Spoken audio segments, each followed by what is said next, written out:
सकारात्मक और नकारात्मक। एक गांव में एक धनी व्यापारी रहता था। एक दिन व्यापार के सिलसिले में वह यात्रा पर निकला। मार्ग में एक घना वन आया जिससे पार कर उसे अपने गंतव्य तक पहुंचना था, लेकिन चलते चलते वह बहुत थक गया था। इसलिए एक वृक्ष के तले वह सुस्ताने के लिए बैठ गया। सुस्ताते हुए उसे प्यास लगने लगी, लेकिन वहां पानी लेकर नहीं चला था। वह सोचने लगा, काश मेरे पास थोड़ा पानी होता जिससे मैं अपनी प्यास बुझा पाता। उसके यह सोचते ही एक चमत्कार हुआ और उसके समक्ष पानी से भरा एक घड़ा प्रकट हो गया। पानी से अपनी प्यास बुझाकर वह तृप्त हो गया। कुछ देर के बाद उसे भूख लगने लगी, लेकिन उसके पास भोजन भी नहीं था। वह खुद से बोला, कितना अच्छा होता यदि एक थाल में स्वादिष्ट भोजन मुझे मिल जाता, मेरी भूख भी मिट जाती। उसके यह बोलते साथ ही पुनः चमत्कार हुआ और विभिन्न व्यंजनों से सजी एक थाल उसके सामने प्रकट हो गई। उसने पेट भरकर भोजन किया, जिसके बाद उसे नींद आने लगी।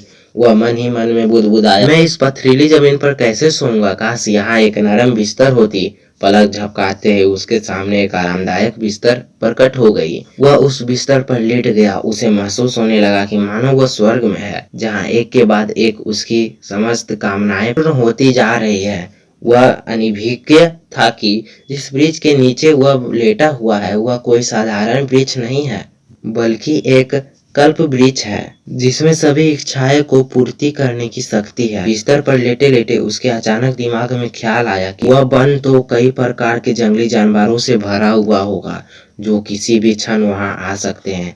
ऐसे में तो वह खुद की रक्षा भी नहीं कर पाएगा। जैसे ही उसने दिमाग में यह विचार आया, कहीं से एक खूंखार शेर वहां आ गया तो क्या होगा। यह बात सुनते ही वृक्ष उसका मनोकामना पूरा कर दिया और उसके सामने ही शेर आ गया। शेर को अपने समक्ष पाकर वह इतना भयभीत हो गया कि वहां से भाग भी नहीं पाया। शेर ने उस पर हमला कर दिया और उसे को मारकर खा गया। इस प्रकार एक नकारात्मक विचार ने उसकी जान ले ली। इस कहानी से हमें यही शिक्षा मिलती है कि इसलिए कहा जाता है कि मनुष्य अपने विचारों से गतिमान होते हैं।